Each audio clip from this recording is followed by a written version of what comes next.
the FIA actually controls the grid and cars entering onto the grid. Technically, the FIA could grant a team the ability to race, but they just wouldn't get any prize money.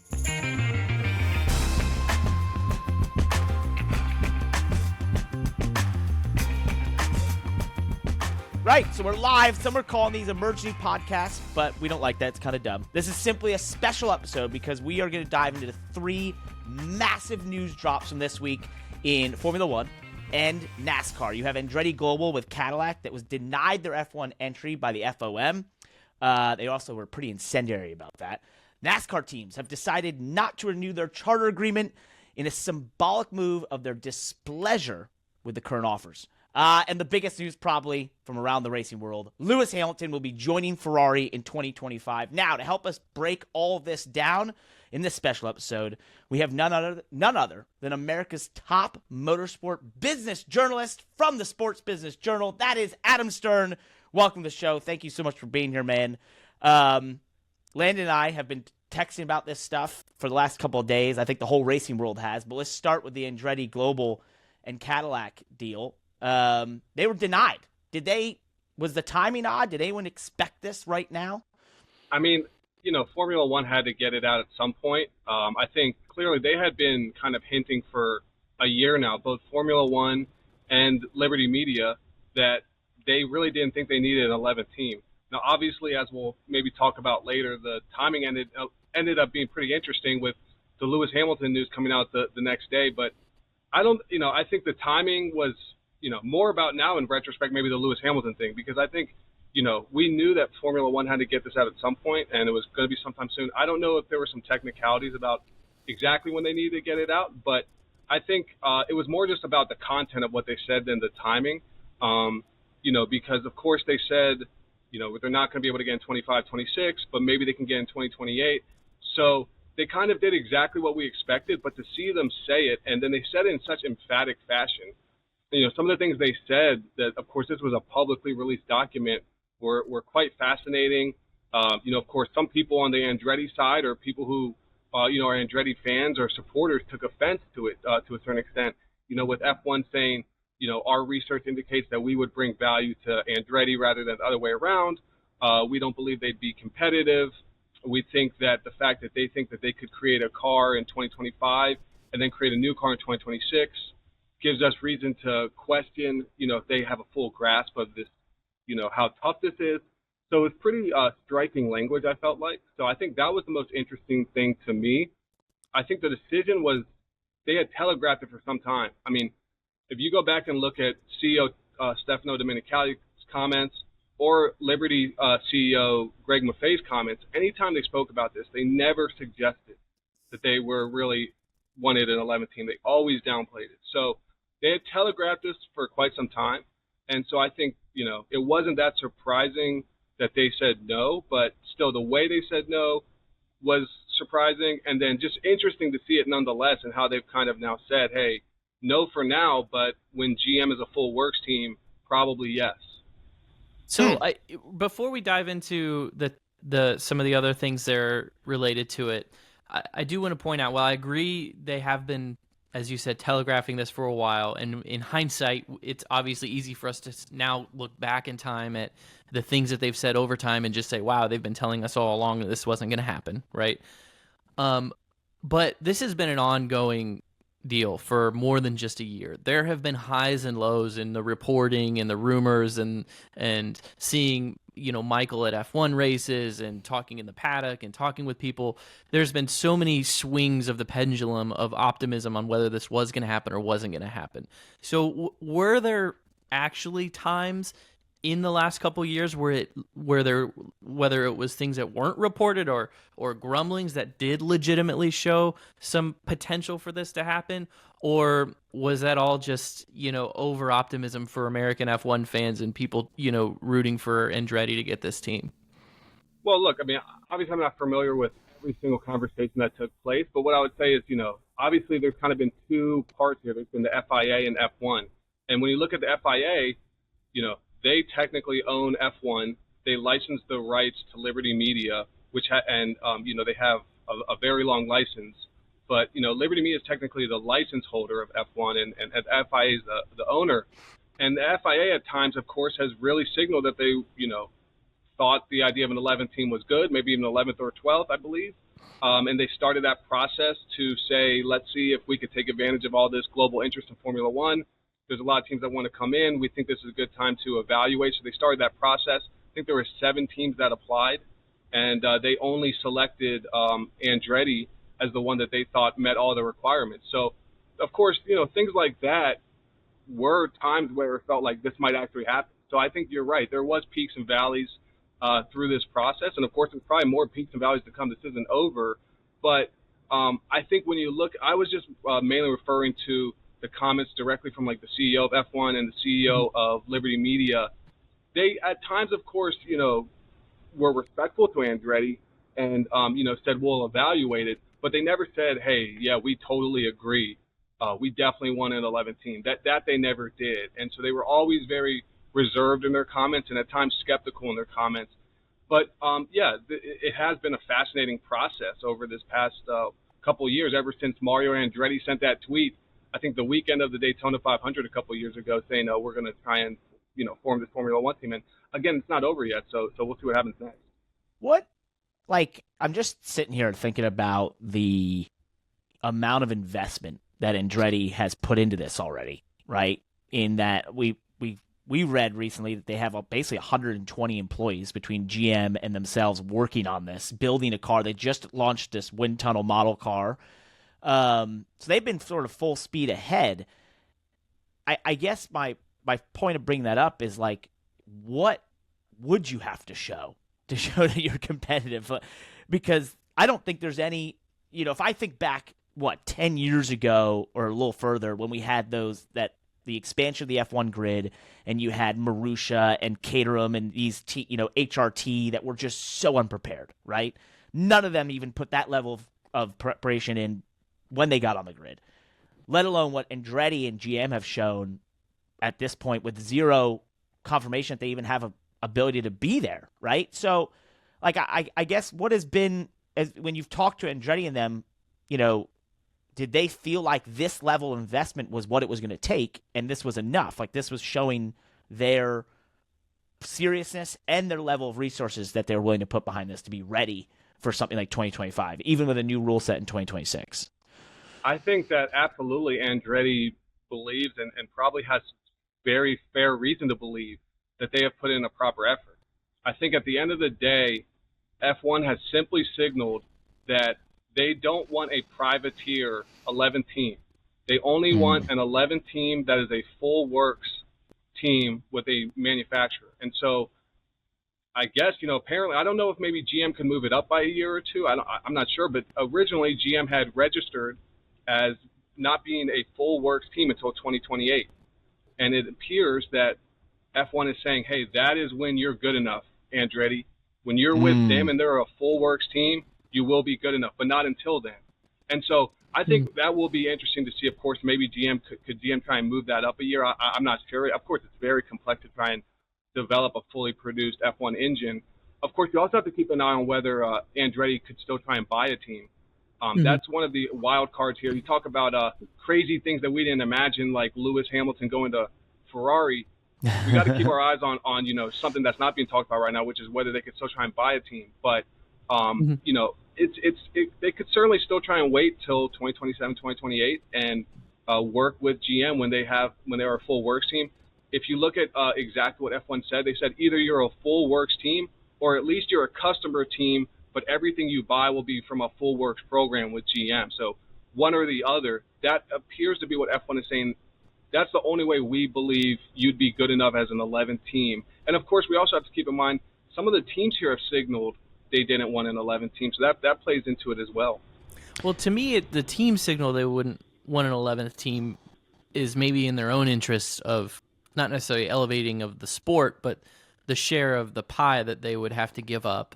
And obviously, they're not giving it up for free. I mean, Andretti's buy-in is what is $200 million to sort of make up for that. But to me, and I think I said this on this podcast almost a year ago, that the numbers didn't make sense to me, even at $200 million, right?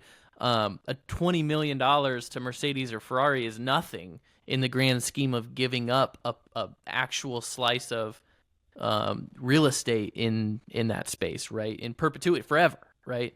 So those numbers didn't really make sense to me. But what you're kind of suggesting, do you think that it had more to do with them being a full-fledged manufacturer team and less to do with the actual financials of the buy-in, or is it just all of those obstacles together? I mean, I'm sure they all play some role, but yeah, it was all together. But what I will say is, of course, the $200 million buy-in fee, that was the last Concord agreement for F1 was agreed in the middle of the early stages of the pandemic, 2020. And at that time, as you guys remember, like people, F1 team principals like Zach Brown were coming out and saying a bunch of us might go bankrupt. It was a tough time in F1. They hadn't had the Drive to Survive effect yet. It was just starting, and they didn't realize it yet because people were stuck at home and they were just starting. So they passed that Concord agreement, and at that time, because they were struggling, they said $200 million. And since then, they had the Drive to Survive effect. The sport has skyrocketed in value. For example, we saw Aston Martin sell a minority stake to a major, U.S.-based private equity investor, Arctos, and they valued the team at $1.2 billion. So, yeah, it doesn't make sense, of course, to do the $200 million, but they could have figured that out. I think Andretti had signaled that they were open to figuring that out. If all the F1 teams had maybe come together and F1 and FIA and said we're going to amend that to 600 or 800 million or whatever, I think Andretti would have figured that out because they have some deep backing with the Gamebridge folks who have ties to Guggenheim, et cetera. And so I think they could have figured that out. So that's why it still seems like it was mainly the OEM aspect. Mm-hmm. So one more question before, because I know Parker, whether we move on or Parker's going to jump in. What are we going to see next year? Are we going to see lawsuits? Are we going to see an open car on the grid? What are we going to see next? And by the way, hold on. Open the car on the grid. I want to dive into that for 1 second, just to stop you. So just to give some background to the listeners out there, there was a report back in November that essentially said the FIA actually controls the grid and cars entering onto the grid. Now, FOM controls the dispersion of the money and the marketing rights and that sort of the media rights income. So the FIA and Mohammed Ben Sulayem, who's the president, said at the time, technically, the FIA could grant a team the ability to race, but they just wouldn't get any prize money. You could get points, that sort of thing. You could show up. You wouldn't get prize money, and the FOM would have no requirement to show you on TV to promote the team, that sort of thing. So, to Landon's point, is that a possibility? Do they just go full fire here and throw the ultimate bomb and say, we're showing up because the FIA said yes? Or, what's the move between them and the FOM, I guess? I think you guys are hitting on a really interesting point, which is that there's an emerging dynamic in open wheel racing in F1 where F1 and FIA are really butting heads. They're really, butting heads in a lot of ways, and this has been one of the major ways. Formula One didn't even want to do this process. They had signaled they didn't want an 11th team, and it was the FIA who really led them down this road.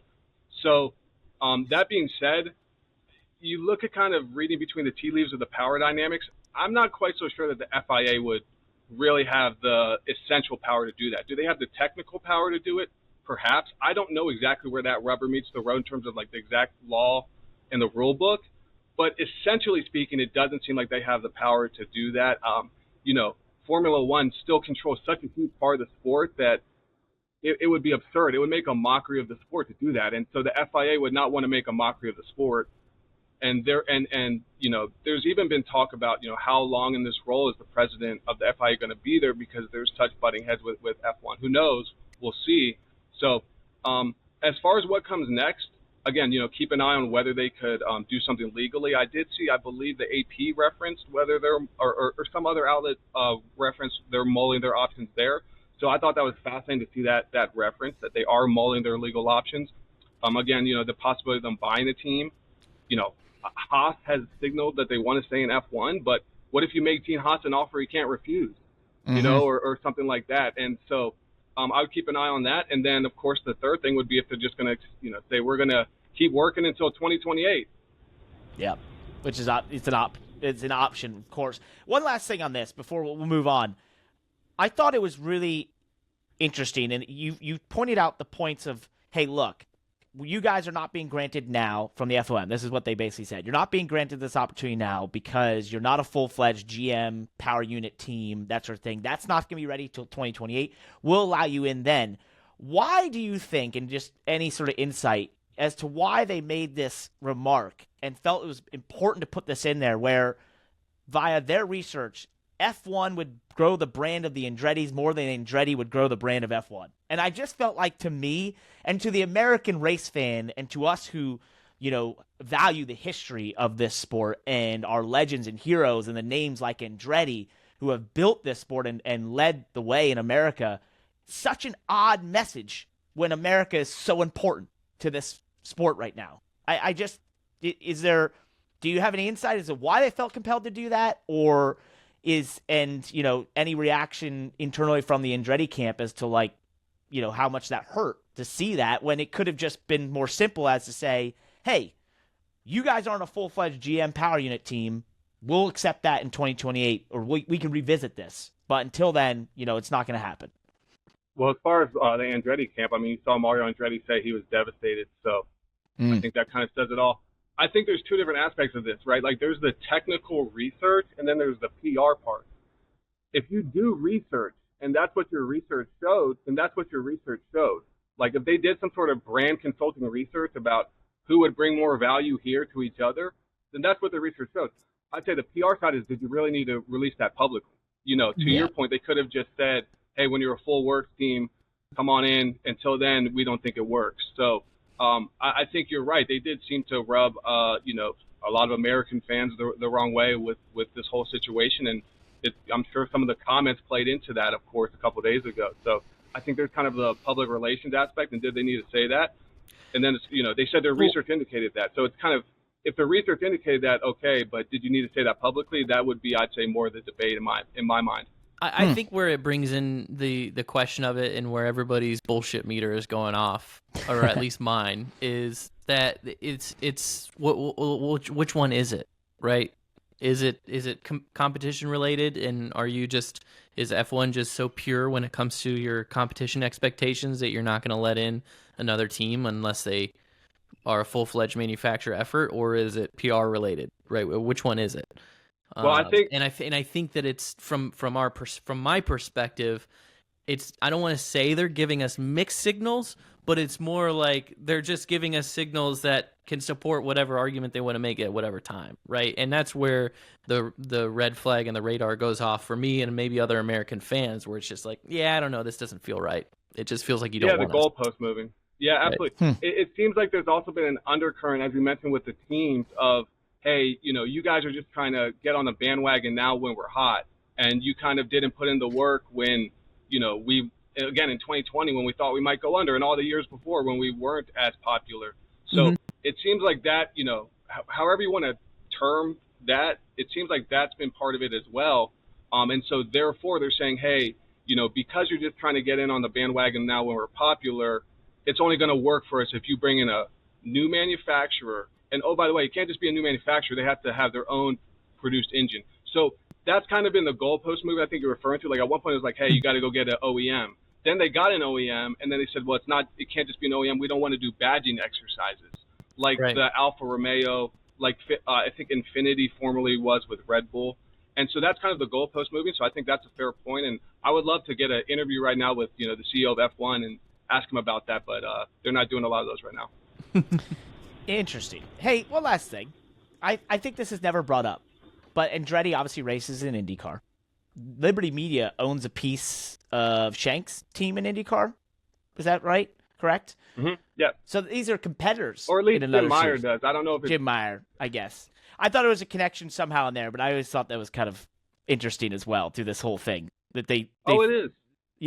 Like they have... It's more than just their F1. These groups have run into each other in other areas, basically. Yeah, I mean, because Jim Meyer has that stake in Meyer Shank. I mean, Greg Maffei, the CEO of Liberty Media, is definitely deeply familiar with IndyCar and the Indy 500. And if memory serves, he took a shot at them and NBC and their production value a couple of years ago. Yep. So I really don't see Liberty buying IndyCar anytime soon or anything like that. But they're definitely familiar with each other for sure. definitely. Is there anything we're missing on the Andretti Cadillac stuff before we move on? I think that's it. All right.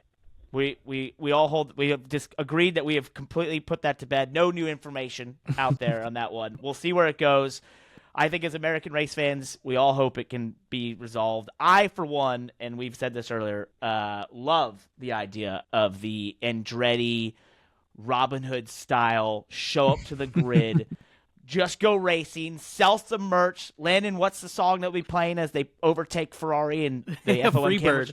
Freebird, try not to show them, which would be a lot of fun. Yeah. Adam, the other big news this week, switching to a different race series, is in NASCAR, where the charter negotiations have hit another step in that the teams did not renew their charter or extend their charter negotiation period with NASCAR, which my question to you is this a symbolic move? Does this open up negotiation tactics that we're not paying attention to? What was the reasoning behind this move between them and NASCAR as they try to get these charters extended into the new deal? Yeah, great question, Parker. The answer is it could be both. It just depends. So most people think a deal is still ultimately going to be reached at the end of the day. And if a deal between NASCAR and the teams is still ultimately reached, then this will be looked back upon as symbolic. The functional thing that happens as them kind of opting out of this window to keep negotiating, technically speaking, is that they can go, shop their rights to other series, or I guess theoretically, other people who want to start a new series, right? So that brings up all sorts of crazy thoughts as we see, things happening in global sport, like with Saudi Arabia, right? So, that's where it depends. This is likely to be looked back upon as symbolic, I would say, because at the end of the day, both sides, I feel like, still need each other. NASCAR just got $7.7 billion worth of new media rights contracts. They average, 3 million people a race for, the Cup Series.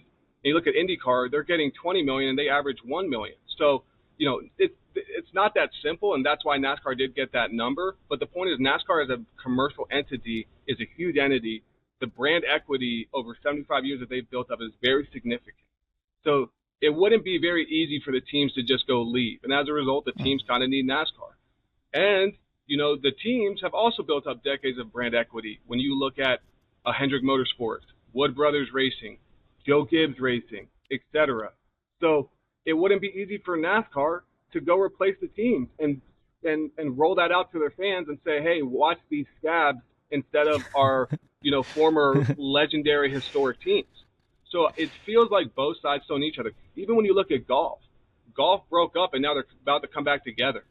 Mm-hmm. And they quickly figured it out. And of course, we know IndyCar eventually did it, but it took them quite a while. So it seems like both sides still need each other, and therefore this will probably be symbolic. But technically speaking, this allows the teams to go shop their rights elsewhere.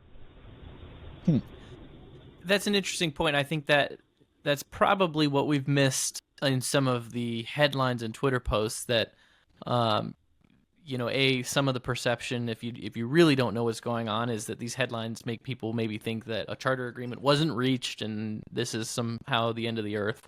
But really, like you said, it means that this is maybe more of an exclusivity period type thing for the team owners. I just think, and maybe I'm revisiting a conversation we've already had or I've had on the show, but I just still think that when it comes down to it, if there's no agreement reached, right, presumably the teams would have a plan moving forward if there's no agreement reached. But if there's no agreement reached, presumably NASCAR is basically saying, well, there's still going to be a Daytona 500, right? And we're just going back to the old system of, here's our rule book, bring a car, and if you can qualify in, you can qualify in, right? So the race will still happen. The infrastructure for the race will still be there. So then what's going to be missing are the teams and the drivers. Well, if I'm NASCAR, obviously you didn't reach an agreement with your team, so the teams are wide open. If I'm NASCAR, I'm still going to go to those drivers and say, hey, Chase Elliott, Hendrick Motorsports is going to breach your contract by not fielding a NASCAR Cup Series car for you, right? If his contract is anything like any contract I've ever had, right, Hendrick Motorsports didn't just have an obligation to field a race car; they had an obligation to field a NASCAR race car, right, for Chase. So, is that the end game here? Like in that scenario, where is NASCAR going to ultimately have to go to the drivers and say, "Hey, we can still offer you the ability to race"? And is that the dagger? I don't know. That's all of that said brings me back to I think they'll come up with some kind of agreement, I guess. Yeah, absolutely. I think NASCAR would tell you they're still focused on the main thing, which is reaching an agreement with their teams. Have they done contingency planning? Yes. Does some of the contingency planning include moving on from the charter system? It does. Whoa. That would be one of the contingencies is no more charter system. And like you said, still running the Daytona 500. So yes, they have presumably done that. But they're still focused on the main thing. As far as you bring up another great point though about kind of the NASCAR team driver dynamic. That's something to keep an eye on because we saw some teams at the end of last year kind of bring up the notion of how they need to build the value of the teams more because sometimes they're signing a driver and that driver might leave and then they're not getting the value from that. And at the same time, we're going to see this new system implemented next year with the driver incentive program, which is going to be NASCAR paying the drivers, potentially somewhat supplemented by the teams, to promote the sport more. So we are kind of seeing that dynamic emerge. About I don't think NASCAR is trying to drive a wedge between the drivers and the teams, but it's going to be a delicate line they're going to have to kind of balance there. So that is something to keep an eye on. And I guess, out of all the kind of theoretical scenarios, to your point, you've definitely read driver contracts more than I have. So I would think, I guess it is possible that they could say, hey, we're going to go produce our own cars and do the Daytona 500 with you drivers. But yeah, I don't think they want that to happen. So that's not what they're thinking of right now. But I would imagine they've thought through some of those scenarios. Yeah, I definitely don't think it's an intentional wedge necessarily. I think you said it better that more of just a contingency on what would you do if, right? And so it is there's a lot of factors to it. And obviously the drivers in NASCAR and the teams have been communicating on these kind of impact programs like what you talked about, similar to PGA Tour has one, other sports, the athletes have obligations not just to their teams but to the league itself.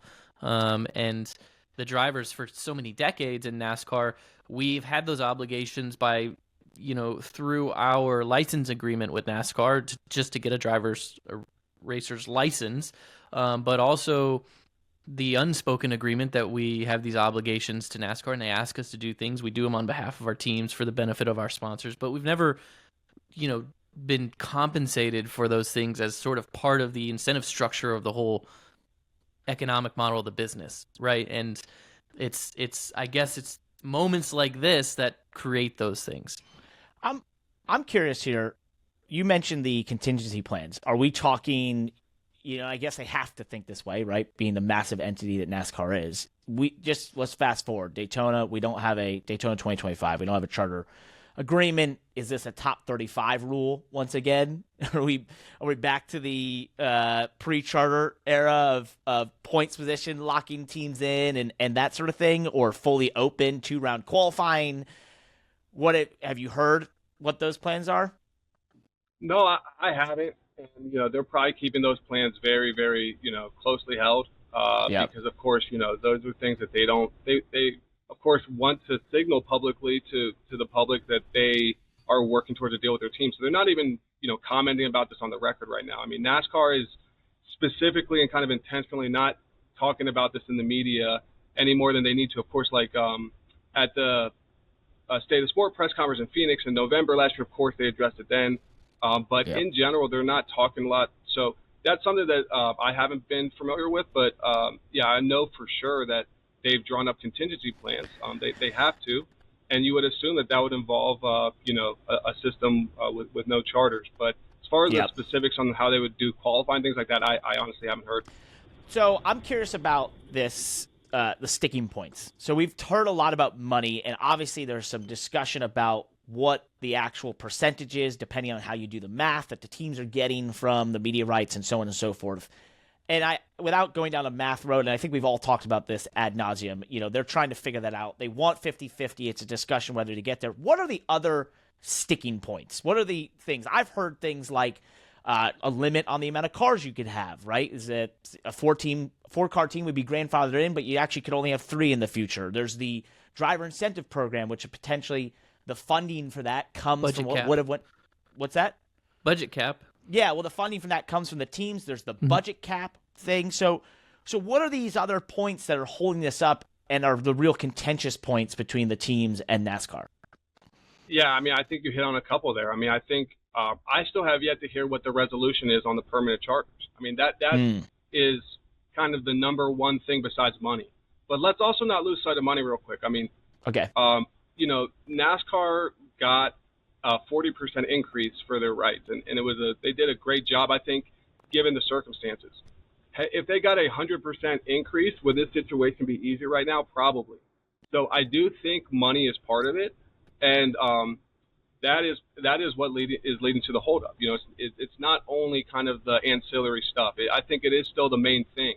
Having said that, and we cited someone in our report who said the deal likely is months away. It's because they're still figuring out the main thing, and they're still figuring out some of these ancillary things that you just hit on as well. The budget cap, I think, will be a big one. I'm not sure that all the teams really want that. I think there might even be a significant amount of teams that don't want that. But NASCAR, in return for giving teams more money, would like to see something like that, in part because they feel like that would help create a better team owner model, and so that teams can become profitable now, and 10 years from now, they're still not unprofitable and asking for even more money to just become profitable. So they feel like that's an important part of this. So yep. I think that will be something to keep an eye on. So the permanent charters, but even just the whole. This was like a 70-page contract. At least the first charter system was. So the teams have gotten that, and their lawyers have gone through and kind of reviewed. Here's what's different in what NASCAR is proposing in the new charter system versus the old charter system. And I think there's even just differences with things like digital media. I think NASCAR wants to work closer from a digital media perspective in 2025 on. And the best way to put it from a broad perspective is NASCAR from 2025 on wants to move closer and closer to operating like a league. So it's still an independent contractor model, but the way the league kind of operates in terms of the essence of it, they want people to be more and more kind of on the same page and doing the same thing. So the way you would see in the NBA or the NFL, even with things like digital media. So I think even kind of minute things like that to the average fan, in terms of what they might be attention to is something that they're still figuring out. Yeah. Can you make the argument for why a team would not want to see a spending cap? I think, some of the bigger teams just might not want to be constrained by it. Some of the bigger teams might say, like, you look at, for example, this year in Formula One with Red Bull, or last year, at this point, Red Bull Racing kicking everyone's butt. At one point, Toto Wolff said, in the old days, if we were getting our butts kicked, we could just go create a new car. We could throw enough money at it where we could go create a new car in the middle of the season. We can't do that now. We have to wait till the next season because of the budget cap. So kind of transferring that to NASCAR, I would assume it's something along the same lines where some of the bigger teams might just say, like, we don't need it. We'll watch our own spending. Yeah, well, to Toto, just a little kickback on that. It didn't stop Ferrari from having dominant years. It didn't stop Mercedes from having dominant years over everyone else. And there was no budget cap. So I don't think his point is really well made there at all. That is true. Just because he's got the money now doesn't mean it was the case when there wasn't a budget cap. Are we missing anything on the charters, or we move on? So let's get to the last big topic of the week, the one that lit up Twitter and all of the internet over the last day or so. Lewis Hamilton announces that he is going to Ferrari in 2025. I think a lot of people surprised, right? He's been with Mercedes since he was a junior driver. He was a part of their program into McLaren when they were there. And then he left McLaren to go to Mercedes at a time that they weren't looking like a championship contender, wins many championships, huge amounts of race wins, sets all sorts of records, and now has announced that instead of ending his career, most likely at Mercedes, he is going to Ferrari. Shock, Adam? I mean, from your point of view and from the people you talk to in Formula One, Was this sort of, and the timing of it, was it odd, I guess? Once again, I think it was the famous RCR quote, the timing could not be any worse. Was that odd for everyone involved, I guess, to have a whole year to talk about this? Yeah, I mean, I'd say, look, I think it was. I had been hearing rumblings that there were some big driver movements going on in Formula One. I did not imagine it was this big. So it was kind of a failure of imagination on my part. I did not, see Lewis Hamilton. But of course, you go back and look. Of course, hindsight's always 20/20. We go back and look at a couple months ago. We had the situation with Christian Horner and Red Bull saying that Lewis Hamilton's people had approached him, right? So you go back and look at some things like that, and of course, hindsight's always 20/20. At the time, Lewis Hamilton had kind of denied that he was involved in trying to, reach out to Red Bull Racing. And, of course, over his career, I mean, Lewis Hamilton had made clear that he owns, Ferrari road cars. He thinks the brand is fantastic. Everyone knows that. It's the original kind of entrant in Formula One. So I think the timing, I'm not sure about that. I mean, I think, for someone of his scale, like if he had only signed a 1+1 and his his deal was going to be up, after this year, after 2024, and he had an option at that point, I think it made sense for him over this offseason to look into it. So, it's one of those deals where the timing is interesting that it gets announced now, but something like that would never, hold. That would always leak very quickly. So for people like that, they're going to want to get that out there as soon as possible. I guess it was already kind of starting to leak, although I'm not sure exactly, what the genesis of that was. That might have only been because they were planning the announcement, but something like that would have never held till even the middle of the season, let alone the end. So I feel like they kind of had to announce it once it was done. Yeah, but too many people knew. Yeah, I mean, just on the way that sport works, similar to NASCAR. I mean, traveling circus, people are going to find out and talk.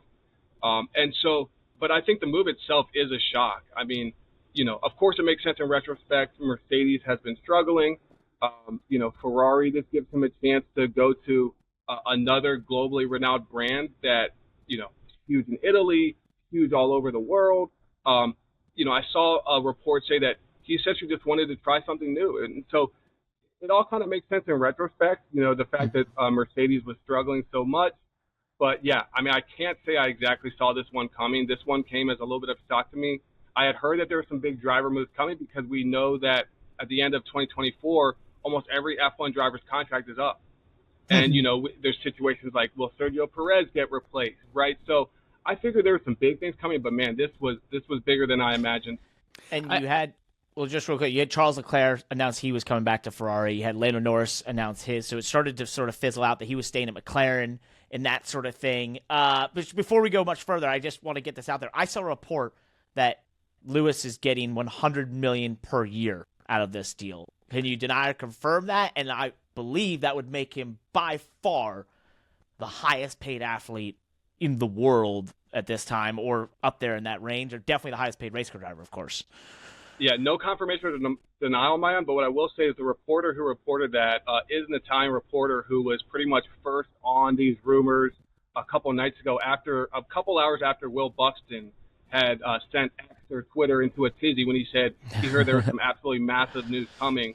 A couple hours later, this reporter was saying possibly Hamilton to Ferrari, so he appears to be well dialed in with Ferrari. So I think that it's one thing I'd like to point out in this is absolutely came to a shock to all of us, right? The timing of it was a shock. To me, now in hindsight, if I take all the hindsight together and look at things, it's a shock to the public, partially because we just had a Hamilton announcement, right, in August.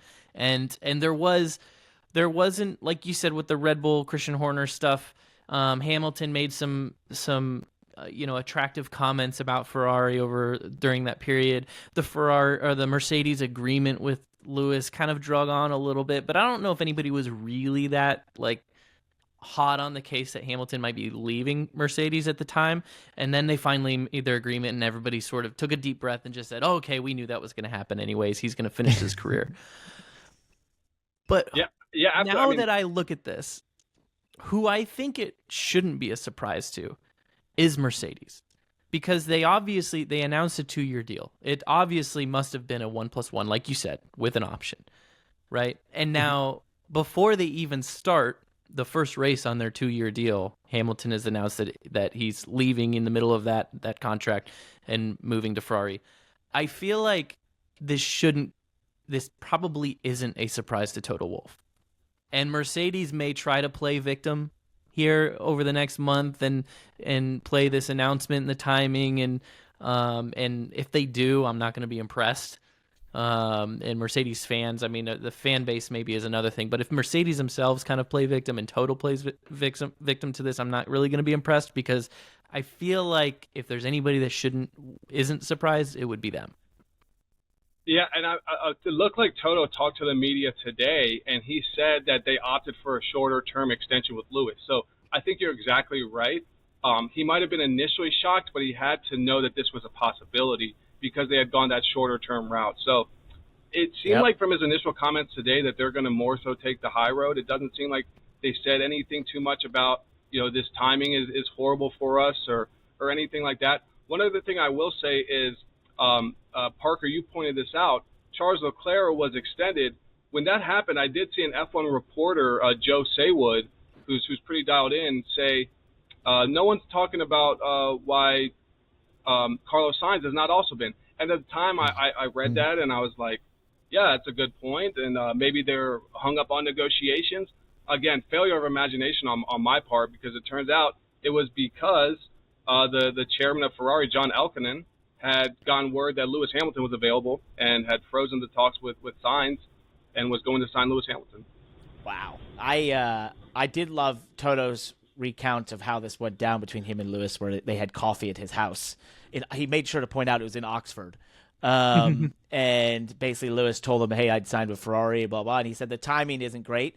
But I think to your point, Landon, and yours as well, Adam, they didn't give him a long-term deal. They didn't have a long-term deal, and if you like it, put a ring on it, right? I think it's basically the situation here. So he left it open. And have a better car. Yeah, have a better car. I think, and the last bit I want to dive into here with Ferrari and just why you would be incentivized to go to them, aside loving Ferrari and that sort of thing. If you look over the last, 2 years, they have probably, of the top teams, made the biggest wholesale changes, from the team principal side to Frederick Vassar coming in there. They've got numerous hires on the engineering side. It sounds like there was a report of an engineer from actually Mercedes just recently that some people are linking Lewis's move with that. But I think overall, if I'm looking at a team that is obviously trying to turn things around, that's in those top three for 2026, to me it's Ferrari. And if I'm Lewis, I'm sitting there saying, hey, I've always wanted to go there. This is probably the end. Either I can continue what I'm doing here and still, maybe potentially suck, which would not be fun, or I can go do something different, have a huge upside. And if he goes and wins an 8th world championship with Ferrari, and he is the one to give Ferrari another championship for the first time in forever, I mean, that's not worth hundreds of millions. That's worth billions. That's generational money that is going to be created in merchandise and, enthusiasm around this. So I just think there's a no-lose for Ferrari. There's a no-lose for Lewis. This is one of those things that just is meant to happen in the current environment and the situation of which the team and Lewis find themselves in. And I think that's the thing that we had lost out on in recent years, the extent to which Lewis Hamilton came to felt like it doesn't matter if I leave Mercedes. If I stay at Mercedes, I'm not going to win. If I leave, I might not win, but we'll see what happens. And I'll have a chance to bring back Ferrari, like you said, another gigantic global brand. In certain ways, kind of even a sexier brand. They sell less cars. They're more of a supercar brand. Of course, AMG is a supercar. But, Mercedes-Benz is more known as just kind of an upscale car that people all over the world have. Ferrari is a little bit maybe more of an aspirational brand. So it's a little different. And, of course, has a gigantic global fan base, the original, OEM in F1. So, of course, he has Ferraris and Ferraris. He's always talked about the brand being attractive. I believe I saw apparently Toto Wolff even said a couple years ago that you just assume that every driver wants to drive for Ferrari one day. Oh, yeah. Even Toto Wolff said that himself. So there's a mystique. It's a mystique around Toronto. I've been there. I've felt it. I mean, that place, it's spiritual. So I get it. I don't mean to soften this up from a competition standpoint, but I mean, win or lose, it's on track. Win or lose on track, I think this is incredible for Lewis's brand and however he chooses to ride out into the sunset, with or without a championship at Ferrari, I think it'll be a success for both of them. Parker, I kind of have one more question, and this is actually maybe for you, but also okay. I do want to hear Adam's thoughts on this. So with all this said, this is all really exciting, but it's still 2025, right? What does a lame duck year for Lewis Hamilton at Mercedes in Formula One look like? Because I don't think we've really had anything like this to this magnitude ever that I can think of. The only guy who's found him, and Adam, I think you can attest to this, that's found himself in similar positions would be Fernando Alonso. We've seen have an unbelievable ability to go to the teams at the wrong time and cause awkward timing within there. I think it's not dissimilar to what we've seen in NASCAR, right? You start the year, it's still business as usual. As you get halfway through the year, they start trimming the information that goes to Lewis, and by the end of the year, you're not in meetings, you're not invited to the factory. Hey, bud, this is, we're going to finish this out. Thank you so much for your time, but we've all got to now focus on the future. And I think that's a pretty typical affair, right? If there is any sort of, decay of the relationship, obviously things can get testy, but I don't see either side not completing all the races together. That would just be sort of a really odd move, considering all they've done together. And I think they still, I think Lewis's respect for Toto shows he went and had coffee with him in Oxford, of course. So at his house, he didn't ask him to come to him. So I think it's pretty typical. Adam, I don't know if you have any insight as to what that would look like any differently than what I'm thinking. Yeah, I mean, we'll see what happens, but obviously, sometimes you always hear people talk about, if there's a lame duck, they're not going to get the good car, right? So we'll see what happens there, but also keep your eye on the musical chairs, right? Like if Carlos Sainz is able to set up his next deal, does he leave early, and does that let Lewis leave Mercedes early? And sometime in 2024, he starts his Ferrari partnership early. Another thing I would just say briefly is that this is huge for Formula One.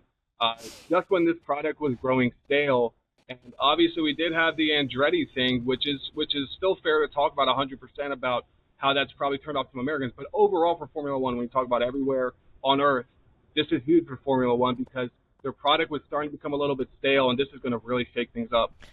I have more people that texted me in the last 24 hours about this Lewis Hamilton thing than texted me when I've gotten rides for my own career. And they're supposed to be my friends. So you know what? I can tell you it's that big for sure. Guys, this has been fun. We should do this more often, Adam. We love having you on. This is good stuff. I don't know if I have anything else left in the special episode. I guess we'll just see where Carlos Sainz goes. There's still some musical chairs there in F1. We'll see where the charter stuff goes. Is there anything on your mind, Adam, as we look ahead in the next couple of weeks that we should be paying attention to, or we should all just go enjoy the Clash this weekend? Well, I think we've been on the big stuff, but I would say with Sainz, of course, he's being rumored for 6 months to possibly go to Audi in 2026. So for right now, they're the stake Formula One team. So that's a possibility. I think we hit on a lot of the big stuff. It'll be really interesting to see with the Clash this week and whether they can get it in. I just saw The Athletic right before I got on had reported that unlikely to return next year. Something they reported that I've also been hearing is that Mexico City is a possibility for next year. So I'll leave it at that. Awesome. I love it. And Visa Cash App RB out there for somebody. Maybe Andretti can buy that one so we can get rid of that awful name. That's another thing to keep an eye on real quick. Yeah. A lot of it's interesting to see some of the websites that cover Formula One, including F1.com itself. The news entities like BBC, a lot of them aren't saying Visa Cash App RB. They're just saying RB team. So that's another thing to keep an eye on. That's a kind of drama I didn't think about. Maybe they don't want to just give not buying promotion. Exactly. Interesting. Boys, this has been a good time. Thank you everyone to listening and watching on YouTube. Please like and subscribe for more stuff like this from the Money Lap. We're going to go watch the Clash. Peace. Thanks for listening to the Money Lap. As always, check out themoneylap.com for the best 5 minutes in motorsports, or sometimes just the coolest stuff in motorsports, delivered directly to your inbox 3 times a week. Check us out on YouTube. We're growing fast over there. And of course, Twitter, TikTok, Instagram. We're all over the internet. We're spreading the word of how cool motorsports is. Check us out.